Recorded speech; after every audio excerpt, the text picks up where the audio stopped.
Robiah dilahirkan di kota Basroh, Irak, sekitar abad ke-8 tahun 713 sampai 717 Masehi. Ia dilahirkan dari keluarga yang sangat miskin dan merupakan anak keempat dari 4 bersaudara, sehingga ia dinamakan Robiah yang berarti anak keempat. Ayahnya bernama Ismail. Ketika malam menjelang kelahiran Robiah, keadaan ekonomi keluarga Ismail sangatlah buruk, sehingga ia tidak memiliki uang dan penerangan untuk menemani istrinya yang akan melahirkan. Beberapa hari setelah kelahiran Robiah, Ismail bermimpi bertemu dengan Nabi Muhammad. Dalam mimpinya ia berkata pada Ismail agar jangan bersedih karena anaknya, Robiah, akan menjadi seorang wanita yang mulia, sehingga banyak orang yang akan mengharapkan syafaatnya. Menjadi yatim piatu sunting sejak kecil, Robiah sudah dikenal sebagai anak yang cerdas dan taat beragama. Beberapa tahun kemudian, ayahnya, Ismail, meninggal dunia. Kemudian disusul oleh ibunya, sehingga Robiah dan ketiga saudara perempuannya menjadi anak yatim piatu. Ayah dan ibunya hanya meninggalkan harta berupa sebuah perahu yang kemudian digunakan Robiah untuk mencari nafkah. Robiah bekerja sebagai penarik perahu yang menyeberangkan orang dari tepi sungai Dajlah ke tepi sungai yang lain. Sementara ketiga saudara perempuannya bekerja di rumah, menenun kain atau memintal benang. Menjadi hamba sahaya sunting ketika kota Basroh dilanda berbagai bencana alam dan kekeringan. Robiah dan ketiga saudara perempuannya memutuskan untuk berkelana ke berbagai daerah untuk bertahan hidup. Dalam pengembaraannya, Robiah terpisah dengan ketiga saudara perempuannya, sehingga ia hidup seorang diri. Pada saat itulah Robiah diculik oleh sekelompok penyamun, kemudian dijual sebagai hamba sahaya seharga 6 dirham kepada seorang pedagang. Pedagang yang membeli Robiah sebagai hamba sahaya memperlakukannya dengan kejam, sehingga Robiah harus selalu bekerja keras sepanjang hari. Dalam suatu malam, Robiah bermunajat kepada Allah. Jika ia dapat bebas dari perbudakan, maka ia tak akan berhenti sedikit pun untuk beribadah.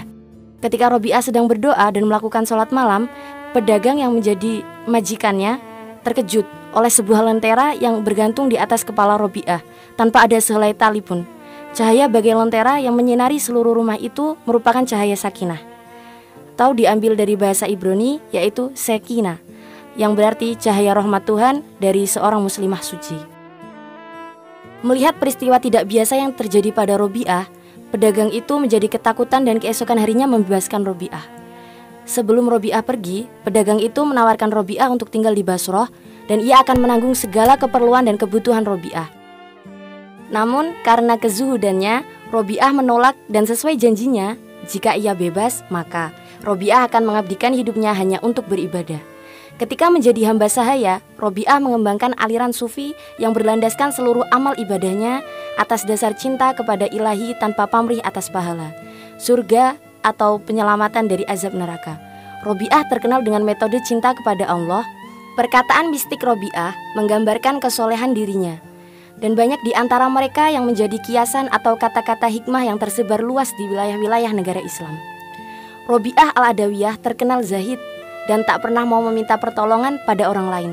Ketika ia ditanya orang mengapa ia bersikap demikian, Robiah menjawab, "Saya malu meminta sesuatu pada dia yang memilikinya, apalagi pada orang-orang yang bukan menjadi pemilik sesuatu. Sesungguhnya Allah lah yang memberi rezeki kepadaku dan kepada mereka yang kaya. Apakah dia yang memberi rezeki kepada orang yang kaya, tidak memberi rezeki kepada orang-orang miskin? Sekiranya dia menghendaki begitu, maka kita harus menyadari posisi kita sebagai hambanya, dan haruslah kita menerimanya dengan hati ridho." Berbeda dari para zahid atau sufi yang mendahului dan sezaman dengannya, Robiah dalam menjalankan tasawuf bukanlah karena dikuasai oleh perasaan takut kepada Allah atau takut kepada nerakanya. Hatinya penuh oleh perasaan cinta kepada Allah sebagai kekasihnya.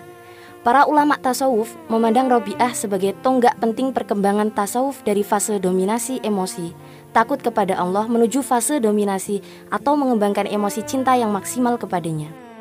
Tingkat kehidupan zuhud yang tadinya direntangkan oleh Hasan al-Basri sebagai ketakutan dan harapan kepada Allah telah dinaikkan maknanya oleh Robiah sebagai zuhud karena cinta kepada Allah. Robiah telah membuka jalan ma'rifat ilahi sehingga ia menjadi teladan bagi para cendekiawan muslim seperti Sufyan at-Tauri, Robbah bin Amr al-Qaisi, dan Malik bin Dinar.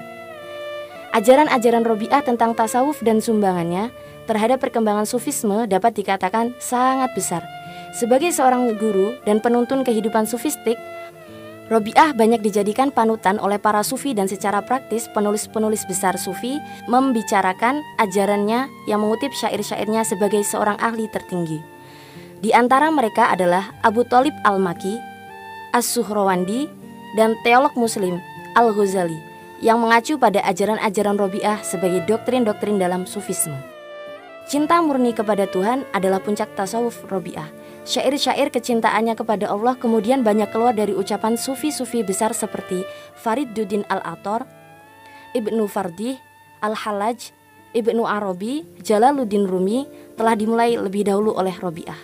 Setengah dari syairnya adalah: aku cinta padamu dua macam cinta, cinta rindu dan cinta karena engkau berhak menerima cintaku. Adapun cinta karena engkau hanya engkau yang aku kenang, tak ada yang lain. Adapun cinta karena engkau berhak menerimanya, agar engkau bukakan aku hijab, supaya aku dapat melihat engkau. Pujian atas kedua perkara itu bukanlah bagiku. Pujian atas kedua perkara itu adalah bagimu sendiri.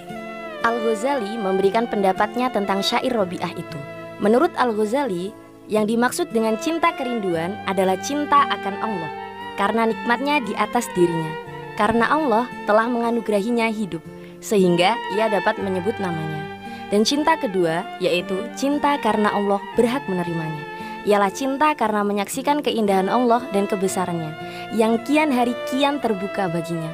Maka itulah cinta yang setinggi-tingginya. Dalam syair yang lain, Robiah berkata, kujadikan engkau teman bercakap dalam hidupku, tubuh kasarku biar bercakap dengan yang duduk, isimku biar bercengkrama dengan tolanku, isi hatiku hanyalah tetap engkau sendiri.